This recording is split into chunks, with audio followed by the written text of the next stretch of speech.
Hello students, I'm here with the 20th part of Unit 7, the P block elements. Last lecture में we completed the group 18, that was the noble gases. Now with this part, let's go through the exercise questions.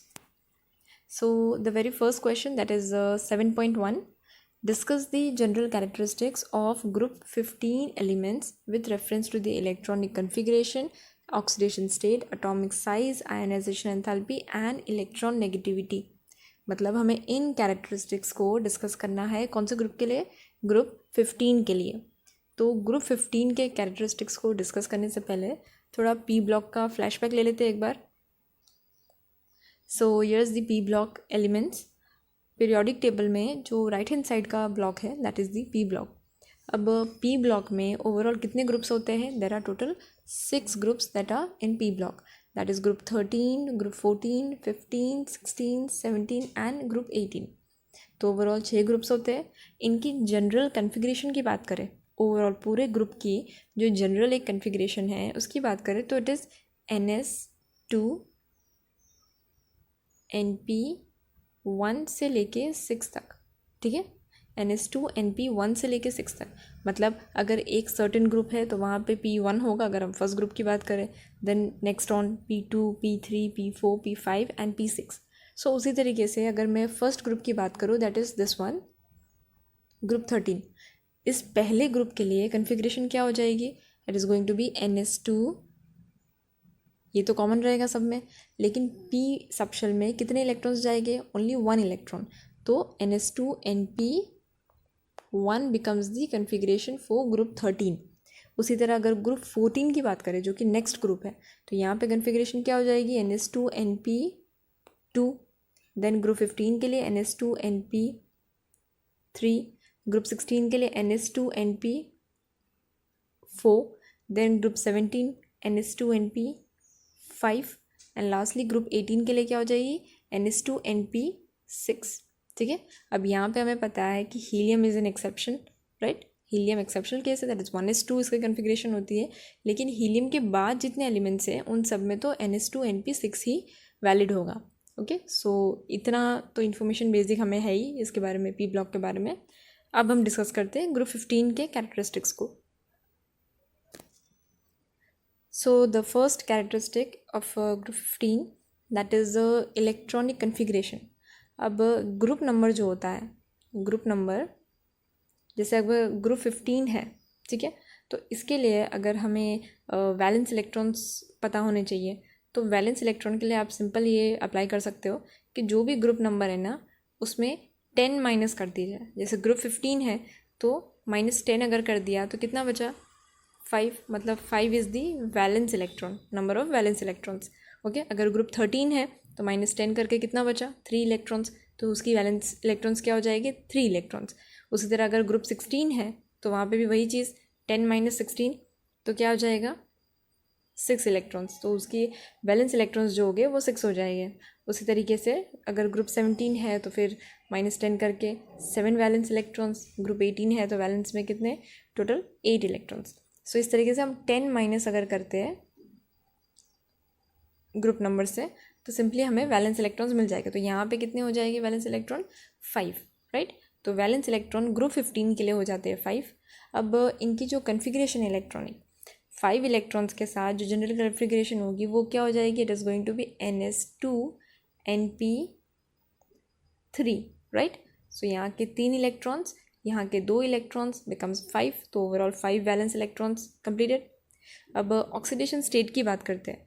तो क्योंकि इनके पास 5 valence electrons है और हर एक element का target क्या होता है, हर एक एलिमेंट का सपना क्या होता है कि वो ऑक्टेट पूरा करे. तो ऑक्टेट के लिए अगर 5 वैलेंस है, मुझे ऑक्टेट कंप्लीट करना है तो मुझे कितने और इलेक्ट्रॉन्स चाहिए होंगे? It requires 3 more electrons, right. So they require 3 more electrons to complete their octet. लेकिन इलेक्ट्रॉन्स को गेन करना, मतलब कहीं बाहर से इलेक्ट्रॉन्स को गेन करना is not very easy thing. It's a difficult task, क्योंकि जो न्यूक्लियस है उसे 3 और इलेक्ट्रॉन्स को अपनी तरफ खींचना होगा, अपनी तरफ अट्रैक्ट करना होगा. सो ये उतना आसान नहीं है इलेक्ट्रॉन्स को गेन करना. अब ये तब हो सकता है जब जो न्यूक्लियस है, जैसे सपोज़ ये कोई एक एटम है, यहाँ पे रहा न्यूक्लियस और यहाँ पे है वैलेंस इलेक्ट्रॉन्स. सपोज़ यहाँ पे, ठीक है। तो यहाँ पे तो डिस्टेंस कम है तो हो सकता है प्रोसेस आराम से, लेकिन ऐसे एटम्स जहाँ पे साइज़ बड़ा है एटम का, जैसे अगर हम ऐसा कोई एग्जांपल लें, यहाँ पे न्यूक्लियस और ये वैलेंस इलेक्ट्रॉन कहीं यहाँ पे, चलो, तो ये डिस्टेंस तो काफ़ी ज़्यादा है, राइट। तो डिस्टेंस की वजह से भी थोड़े इश्यूज आते हैं। अब 3 इलेक्ट्रॉन्स को गेन करना है, तो अगर न्यूक्लियस आसानी से अट्रैक्ट कर ले तो गेन हो जाएगा, लेकिन ये चीज़ जो है कि आसानी से न्यूक्लियस उसे अट्रैक्ट कर ले, it takes place only with nitrogen.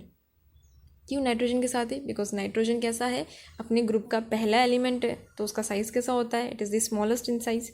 तो जो डिस्टेंस है न्यूक्लियस और वैलेंस शेल का वो छोटा होता है इन केस ऑफ नाइट्रोजन, क्योंकि ये चीज़ हम आप याद रखिए कि जो ग्रुप, जितने भी ग्रुप्स हैं, उनका जो फर्स्ट एलिमेंट होते हैं, द फर्स्ट एलिमेंट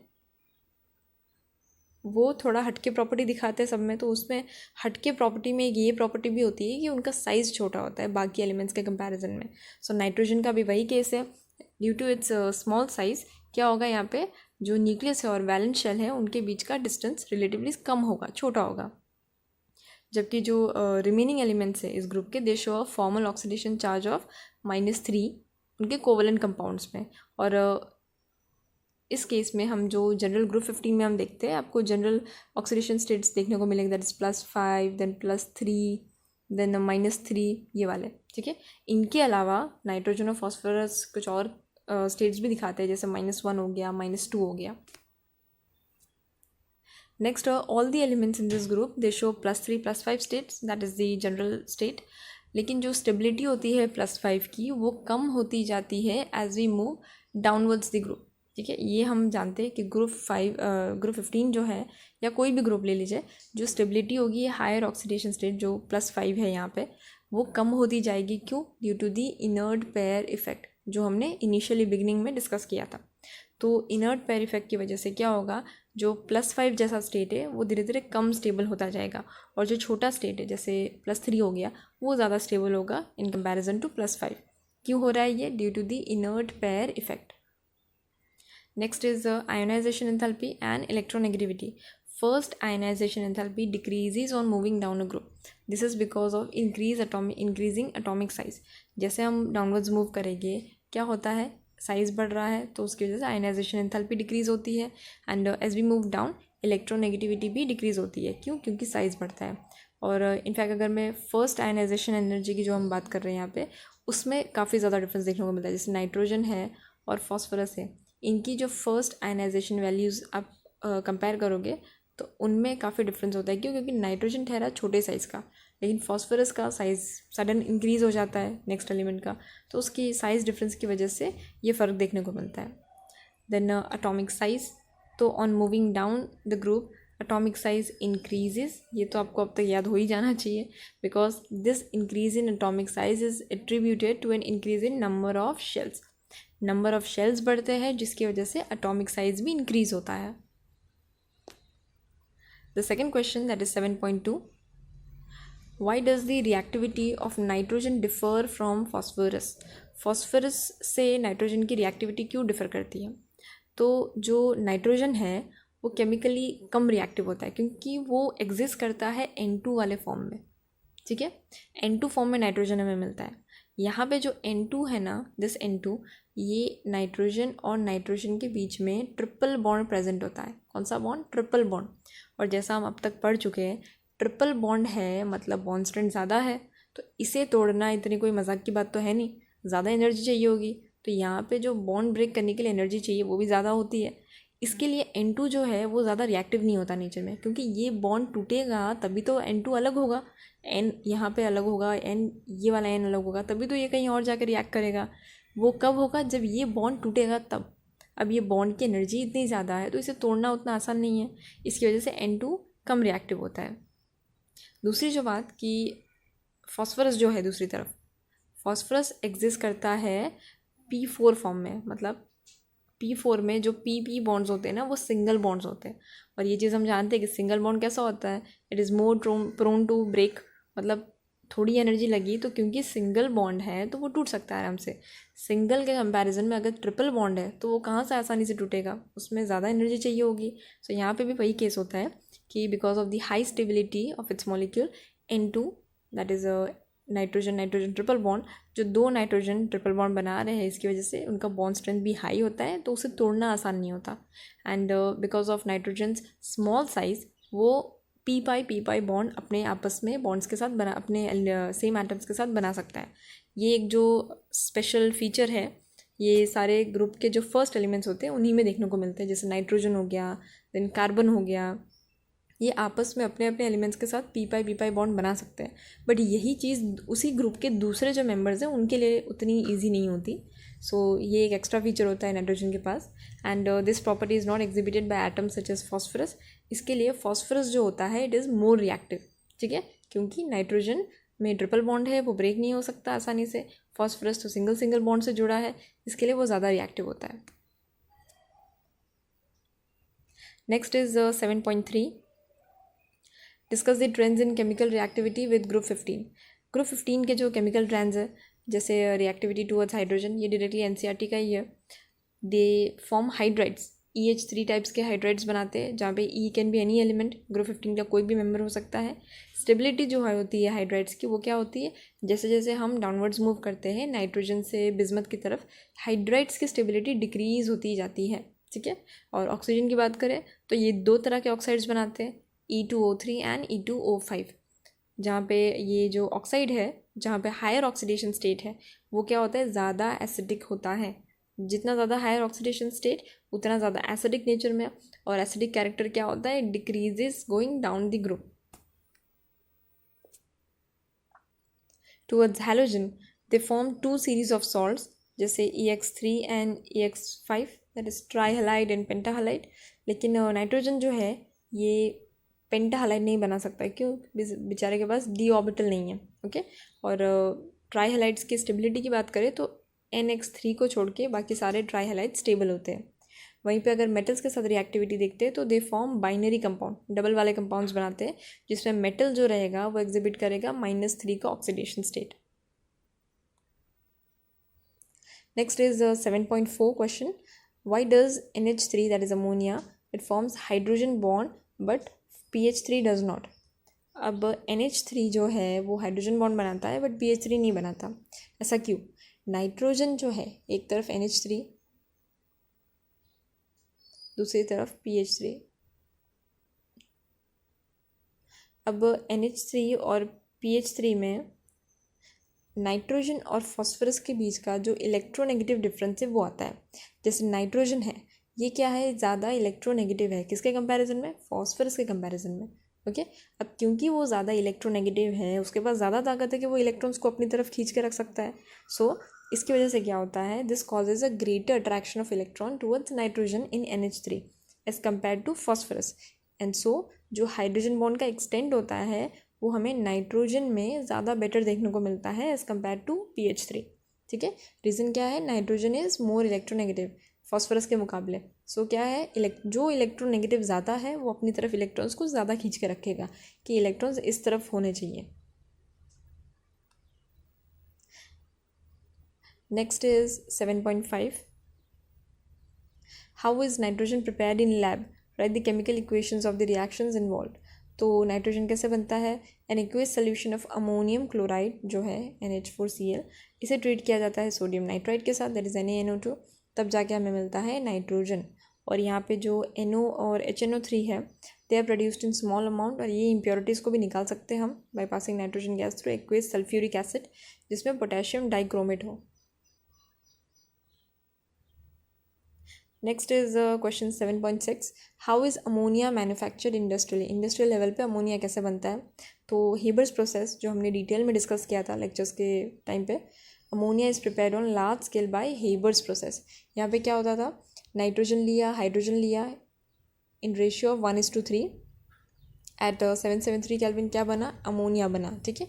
ये रिएक्शन कैसा था, क्योंकि इसका डेल्टा H जो है वो नेगेटिव था, तो this reaction is exothermic reaction. ठीक है. सो ऑप्टिमम कंडीशंस क्या थी कि अच्छे से रिएक्शन हो सके following the Le Chatelier principle. Pressure has to be around 200 pascal. Then temperature होना चाहिए 4700 के आसपास. कैटलिस्ट जो इन्वॉल्व होगा दैट इज आयरन ऑक्साइड और बहुत small amount of Al2O3 and K2O. Question 7.7, illustrate how copper metal can give different products on reaction with HNO3. Copper का जो मेटल है जब हम उसे HNO3 के साथ रिएक्ट करवाते हैं तो वो अलग अलग प्रोडक्ट दे सकता है. How? So HNO3 that is nitric acid, concentrated nitric acid कैसा होता है नेचर में? It is strong oxidising nature. ठीक है, ऑक्सीडाइजिंग एजेंट वाला उसका पावर होता है. अब क्योंकि ये स्ट्रॉन्ग ऑक्सीडाइजिंग एजेंट के तौर पे एग्जिस्ट करता है, it is use for oxidising most metals. ज़्यादातर मेटल्स को ऑक्सीडाइज करने के लिए काम लगता है. ये जो प्रोडक्ट होगा ऑक्सीडेशन पे वो डिपेंड करता है एसिड के कंसनट्रेशन पे कि एसिड का कंसनट्रेशन कैसा है, उसका टेम्परेचर कैसा है और उसके जो मटेरियल्स इन्वॉल्व है वो कैसे है. सो copper when reacts with HNO3, अगर वो डाइल्यूट होगा तो हमें एक सर्टेन प्रोडक्ट मिलेगा जहाँ पे नाइट्रिक ऑक्साइड भी होगा. एंड कॉपर में अगर HNO3 वहीं पे कंसनट्रेटेड है, डाइल्यूट मतलब जिसमें पानी का एडिशन है, कंसनट्रेटेड मतलब no water, only strict HNO3, तो यहाँ पे प्रोडक्ट्स इस तरीके से वेरी करेंगे. Question 7.8, give the resonating structures of NO2 and N2O5. तो सबसे पहली चीज़ तो नाइट्रोजन और ऑक्सीजन. नाइट्रोजन के पास कितने वैलेंस इलेक्ट्रॉन्स होते हैं?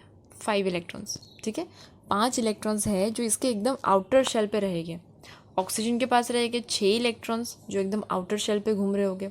सो नाइट्रोजन के केस में हो जाते हैं 5 वैलेंस इलेक्ट्रॉन्स और ऑक्सीजन में 6. अब जब हम स्ट्रक्चर बनाएंगे, जैसे if I talk about NO2, तो नाइट्रोजन एंड ऑक्सीजन यहाँ पे, एक ऑक्सीजन यहाँ पे. नाइट्रोजन के 5 वैलेंस इलेक्ट्रॉन्स में से वो 2 इलेक्ट्रॉन्स को यहाँ पे यूज़ करेगा ऑक्सीजन के साथ शेयरिंग करने में. और ऑक्सीजन के जो 6 इलेक्ट्रॉन्स थे उन 6 में से 2 इलेक्ट्रॉन्स को ऑक्सीजन यहाँ पे यूज़ करेगा बॉन्ड बनाने के लिए. तो दोनों शेयर करके डबल बॉन्ड बना लेंगे. अब ऑक्सीजन की बात कर रही हूँ मैं, तो ऑक्सीजन के केस में 2 इलेक्ट्रॉन्स तो शेयरिंग में चले गए. बाकी के कितने इलेक्ट्रॉन्स बचे? 4 इलेक्ट्रॉन्स. तो 1 2 3 और 4. ओके, तो 4 इलेक्ट्रॉन्स आ गए इस तरीके से. नाउ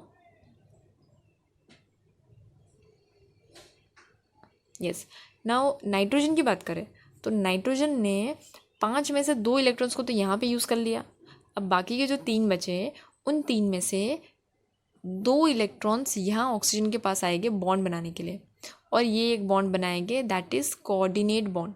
कौन सा बॉन्ड? Coordinate bond.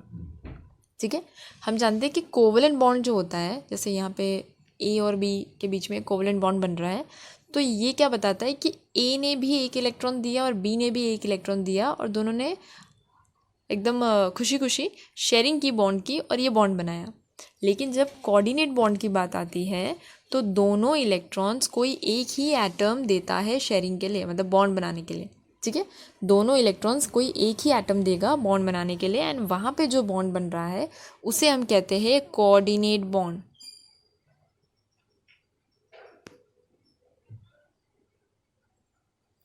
ठीक है, कोऑर्डिनेट बॉन्ड बनता है. अब नाइट्रोजन और ऑक्सीजन के बीच में यहाँ पे कोऑर्डिनेट बॉन्ड बन रहा है. इसके लिए नाइट्रोजन के 2 इलेक्ट्रॉन्स ने यहाँ पे ऑक्सीजन को इलेक्ट्रॉन दिया और ये बॉन्ड बनाया. अब ऑक्सीजन के शेल में होते हैं, आउटर शेल में 6 इलेक्ट्रॉन्स, तो ऑक्सीजन ने तो एक भी इलेक्ट्रॉन यहाँ पे यूज़ नहीं किया, तो बाकी के जो 6 इलेक्ट्रॉन है उसके वैलेंस में, वो 6 के 6 इस तरीके से बाहर लोन पेयर के तौर पे रह जाएंगे. ठीक है, यहाँ पे आ जाएगा एक नेगेटिव चार्ज. अब नाइट्रोजन ने तो 1 इलेक्ट्रॉन 2 इलेक्ट्रॉन यहाँ पे और 2 इलेक्ट्रॉन यहाँ पे यूज़ कर लिए. अब 5 में से 4 तो बॉन्डिंग में यूज़ हो गए, 1 इलेक्ट्रॉन बचा, तो वो 1 इलेक्ट्रॉन कहाँ गया? नाइट्रोजन के पास. यहाँ पे एक सिंगल इलेक्ट्रॉन रहा. ठीक है, तो ये this is not a negative charge, ये एक इलेक्ट्रॉन है. यस, अब इस तरीके से ये जो स्ट्रक्चर बना, ये क्या बताता है कि ये एक ऑड इलेक्ट्रॉन स्पीशीज़ है. कैसा? ऑड इलेक्ट्रॉन, क्योंकि यहाँ पे एक ही इलेक्ट्रॉन है नाइट्रोजन के ऊपर लोन पेयर के तौर पे. तो लोन पेयर तो नहीं, एक्चुअली लोन इलेक्ट्रॉन एक ही है यहाँ पे, तो ये और इलेक्ट्रॉन स्पीशीज़ हो जाता है. अब ये तो हुई स्ट्रक्चर की बात. अब जब रेजोनेंस की बात करें तो रेजोनेंस के लिए क्या होगा, ये चीज़ याद रखनी कि सिंगल बॉन्ड से जब डबल बॉन्ड की तरफ मूव हो रहा है रेजोनेंस, तो कैसे जा रहा है? यहाँ पे जो नेगेटिव चार्ज है, मतलब यहाँ पे जो 6 इलेक्ट्रॉन्स है ऑक्सीजन के पास, ये इलेक्ट्रॉन जंप करेंगे इस बॉन्ड के पास. ओके, सिंगल बॉन्ड पे ये इन्होंने जंप किया. अब जब ये इधर जंप करेंगे तो जो नेक्स्ट डबल बॉन्ड है वहाँ पे डबल बॉन्ड को तकलीफ़ होने लगेगी कि भाई यहाँ पे तो डबल बॉन्ड बन रहा है. तो क्या होगा, ये जो डबल बॉन्ड था ये जंप कर जाएगा वापस ऑक्सीजन के ऊपर. ठीक है, और एक चार्ज के फॉर्म में हम उसे दिखाएंगे। जैसे यहाँ पे ये जब यहाँ पे शिफ्ट हो जाएगा तो हम उसे एक नेगेटिव चार्ज के तौर पे दिखाएंगे, दैट इज़ O-, यहाँ पे ऊपर दिख रहा है जो, ठीक है। तो इस तरीके से रेजोनेट होगा ये। अब पहले में क्या था, यहाँ पे डबल था, यहाँ पे सिंगल बॉन्ड था। दूसरे स्ट्रक्चर में क्या हो जाएगा, यहाँ पे सिंगल, इस तरफ डबल बॉन्ड आ जाएगा और इस तरफ सिंगल बॉन्ड आ जाएगा, ऐसे ही ये रेजोनेंस होता रहेगा। अब दूसरा जो स्ट्रक्चर है दैट इज़ N2O5। यहाँ पे क्या होगा, इस स्ट्रक्चर में नाइट्रोजन और ऑक्सीजन के बीच में ये बॉन्ड कोऑर्डिनेट रहेगा, ये बॉन्ड कोऑर्डिनेट रहेगा, और बाकी को हम अच्छे से अरेंज कर सकते हैं डबल बॉन्ड लगा के। अब यहाँ पे रेजोनेंस के टाइम पे भी वही चीज़ होगी कि ऑक्सीजन के इलेक्ट्रॉन्स में से एक पैर जाएगा, जंप करेगा नाइट्रोजन के और ऑक्सीजन के बीच में, जहाँ पे पहले सिंगल बॉन्ड था। अब जो नेक्स्ट डबल बॉन्ड था वो बनेगा सिंगल बॉन्ड, ठीक है, सिंगल डबल ऐसे ही घूमेगा ये। तो यहाँ पे अगर डबल बन रहा है तो जो डबल था वो सिंगल बनेगा, एंड उस तरीके से वो उस तरफ शिफ्ट होगा। सो सेकेंड में भी ऐसे ही शिफ्टिंग ऑफ इलेक्ट्रॉन। ये चीज़ ध्यान रखिए कि जो बॉन्ड एक बन रहा है ना, वहाँ पे 2 इलेक्ट्रॉन्स पार्टिसिपेट करते हैं, 2 इलेक्ट्रॉन मिलके एक बॉन्ड बनाते हैं। तो जब यहाँ पे ये जो जंप हम दिखा रहे हैं कि एरो से, तो वो क्या इंडिकेट करता है कि यहाँ पे 2 इलेक्ट्रॉन्स एक साथ गए और साइमल्टेनियसली उस तरफ भी दूसरी तरफ बॉन्ड जो है वो शिफ्ट हो रहा है। सो इसी तरीके से पूरा रेजोनेंस होता रहेगा इन case of NO2 and N2O5। Now question 7.9, the HNH angle value is higher than these given compounds angles। मतलब जो जैसे HNH वैल्यू नाइट्रोजन में हम देखेंगे, यहाँ पे जो HNH एंगल बन रहा है इसके बीच में, ये जो एंगल है वो ज़्यादा होता है एज़ कम्पेयर टू दीज। सो ऐसा क्यों हो रहा है, एंड यहाँ पे एक हिंट भी दिया है कि इस चीज़ को हमें फ्रेम करना है on the basis of sp3 hybridisation in ammonia and only sp bonding between hydrogen and other elements of the group। तो नाइट्रोजन के साथ जो बॉन्ड बनता है NH3 के केस में, यहाँ पे क्या होता है, बॉन्ड एंगल होता है 107 डिग्रीज़ का, यहाँ पे एंगल होता है 107 डिग्रीज़ का। लेकिन बाकी जो एलिमेंट्स, बाकी जो कंपाउंड्स हैं, यहाँ पे PH3 हो गया, ASH3 हो गया, SPH3 हो गया, यहाँ पे एंगल हो जाता है 92, 91, 90। तो ये जो 3 एंगल्स हैं यहाँ पे, ये तो 90 में ही घूम रहे हैं कि नहीं, 92, 90, 91। लेकिन नाइट्रोजन के केस में 107, मतलब ये सेंचुरी भी आगे निकल जा रही है, 107 that is high value.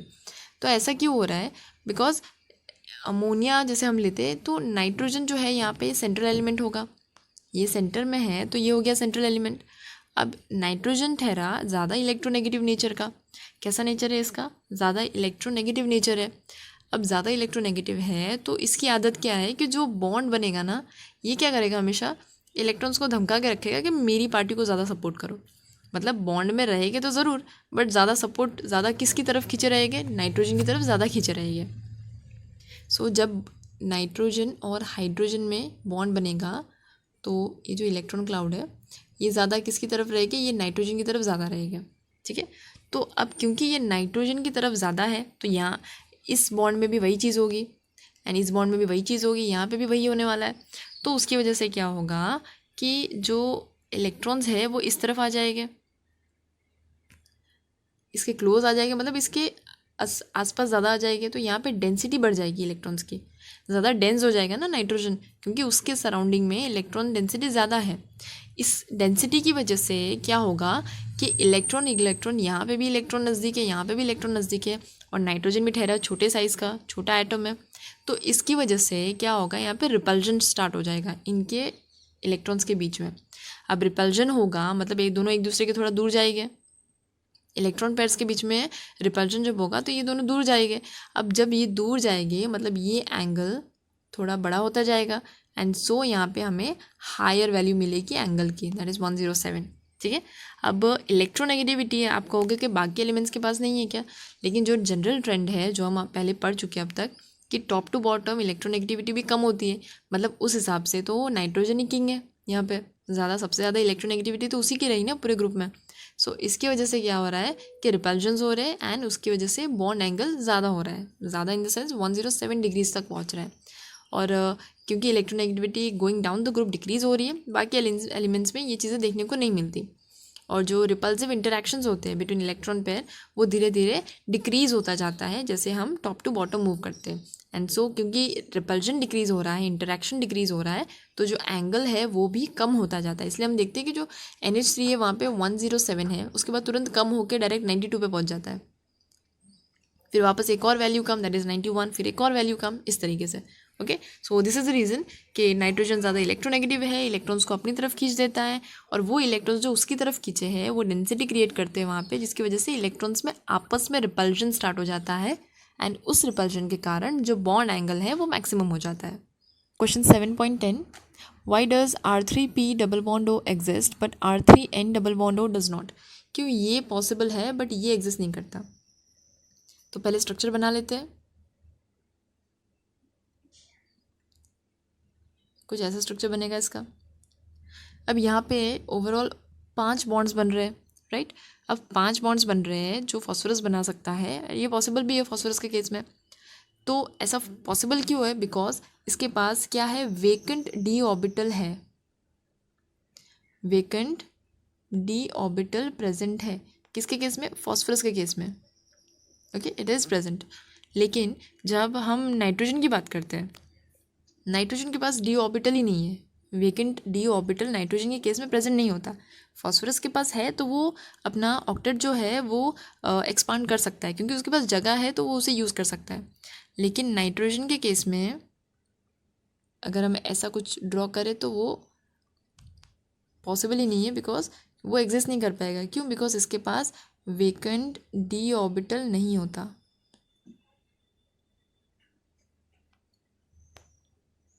No vacant d orbital, इसके लिए ऑक्टेट एक्सपांड करने का कोई क्वेश्चन ही नहीं उठता। So due to no vacant d orbital this is not possible in case of nitrogen, and so R3N does not exist. Question 7.11, explain why NH3 is basic while BiH3 is only feebly basic. मतलब NH3 basic है और BiH3 बहुत हल्का फुल्का basic है। तो basicity की जब बात आती है, कोई भी चीज़ बेसिक है वो हम कैसे डिसाइड करते हैं कि वो कितना अच्छे से अपने इलेक्ट्रॉन्स को डोनेट कर सकता है। अगर वो प्रॉपरली अच्छे से इलेक्ट्रॉन्स को डोनेट कर सकता है तो वो अच्छा है बेसिक है नेचर में। लेकिन यहाँ पे क्या हो रहा है कि BiH3 उतना अच्छा बेसिक नहीं दिखाया जा रहा, जबकि NH3 है। सो NH3 is distinctly basic while BiH3 is feebly basic. ऐसा क्यों हो रहा है? बिकॉज नाइट्रोजन जो है, नाइट्रोजन का साइज़ कैसा होता है? स्मॉल साइज़ होता है। अब इस छोटे साइज़ की वजह से जो लोन पेयर्स है, यहाँ पे भी लोन पेयर है, यहाँ पे भी लोन पेयर है, मतलब नाइट्रोजन के पास भी है, बिस्मथ के पास भी है। अब नाइट्रोजन के केस में जो लोन पेयर है, क्योंकि इसका साइज़ छोटा है तो वो लोन पेयर इतने एरिया में ही कंसनट्रेटेड है। ठीक है, लोन पेयर जो है नाइट्रोजन के केस में, वो क्योंकि नाइट्रोजन का साइज़ छोटा है तो वो इतने में ही कंसनट्रेटेड है। लेकिन जब बिस्मथ की हम बात करते हैं तो बिस्मथ तो सबसे लास्ट वाला एलिमेंट है ग्रुप 15 का, तो उसका साइज़ तो काफ़ी बड़ा होगा। अब उसी उतने बड़े साइज़ में उतने ही लोन पेयर, तो वो तो उतना कंसनट्रेटेड नहीं हो पाएगा। So the charge density per unit volume is high in case of nitrogen. लेकिन on moving down the size of the central atom increases, जो कि बिस्मथ के साथ हो रहा है, and the charge gets distributed over a large area. ठीक है, उतना ही चार्ज बट एरिया ज़्यादा, तो उसकी वजह से क्या हो रहा है, जो इलेक्ट्रॉन डेंसिटी होती है वो कम हो जाती है। Hence the electron donating capacity of group 15 के हाइड्रेट्स की it decreases on moving down the group. Okay, इसलिए NH3 है वो बहुत अच्छा खासा बेसिक होता है, जबकि BiH3 is feebly basic. Next is 7.12, nitrogen exist as diatomic molecule and phosphorus as P4 वाई। अब नाइट्रोजन जो है वो N2 के फॉर्म में एग्जिस्ट करता है। इस N2 में क्या होता है, N triple bond N, okay, जिसे तोड़ना आसान नहीं, इसलिए यह काफ़ी अनरिएक्टिव भी होता है। नाइट्रोजन ये पावर दिखा रहा है, क्यों? बिकॉज इसके पास साइज़ कैसा है, छोटा साइज़ है। अब क्योंकि अपने ग्रुप का पहला एलिमेंट है, स्मॉल साइज़ है, इसकी वजह से इसको ये वरदान मिलता है कि ये p मल्टीपल बॉन्डिंग दिखा सकता है खुद के ही एटम के साथ। ठीक है, नाइट्रोजन खुद के ही नाइट्रोजन के साथ p मल्टीपल बॉन्डिंग दिखा सकता है। क्यों? Because of its small size. लेकिन जब बाकी एलिमेंट्स की बात आती है तब ये चीज़ नहीं हो पाती। जैसे हम डाउनवर्ड्स मूव करते हैं, ये जो टेंडेंसी होती है, ये जो एबिलिटी होती है पी पाई बॉन्ड बनाने की, वो कम होती जाती है। क्यों? बिकॉज डाउनवर्ड्स जैसे हम मूव करेंगे, जो एटम्स हैं उनका साइज़ तो बढ़ते जाता है, बिकॉज न्यू शेल्स एडेड, नए शेल्स ऐड हो रहे हैं, उसकी वजह से साइज़ भी लार्ज हो रहा है। सो क्योंकि साइज़ बढ़ रहा है, इसलिए ये जो पी पाई वाला बॉन्ड होता है वो बाकी केसेस में पॉसिबल नहीं होता। बट क्योंकि नाइट्रोजन का साइज़ छोटा है, उस केस में it is possible. And therefore phosphorus, like other heavier metals, it exists in P4 state. Next is question 7.13. Write main differences between the properties of white phosphorus and red phosphorus, जिसे हमने बहुत अच्छे से discuss किया है हमारे lectures में। White phosphorus and red phosphorus का डिफरेंस क्या होता है? एक तरफ सॉफ्ट वैक्सी सॉलिड होता है और उसकी गार्लिक लाइक स्मेल होती है, वहीं पे red phosphorus it is hard and crystalline without any smell. White phosphorus is poisonous, जबकि red phosphorus it is non poisonous. White phosphorus होता है insoluble in water, but carbon disulphide में present होता है, ये सॉल्युबल हो सकता है। It is red phosphorus it is insoluble in both water and carbon disulphide. White phosphorus it undergoes spontaneous combustion in reaction, बहुत तुरंत कंबशन दिखाता है, जबकि यहाँ पे क्या होता है रेड फॉस्फोरस के केस में उसकी रिएक्टिविटी कम होती है। जो चीज़ जितनी ज़्यादा रिएक्टिव है वो उतना तुरंत रिएक्शन दिखा सकती है। इन case of white phosphorus solid और वेपर स्टेट्स दोनों एग्जिस्ट करते हैं एज P4 मॉलिक्यूल में, जबकि रेड फॉस्फोरस की अगर बात करें तो ये भी P4 यूनिट बनाते हैं, बट ये एक चेन की तरह फॉर्म होते हैं इस तरीके से। Okay, so that is about the difference between white and red phosphorus.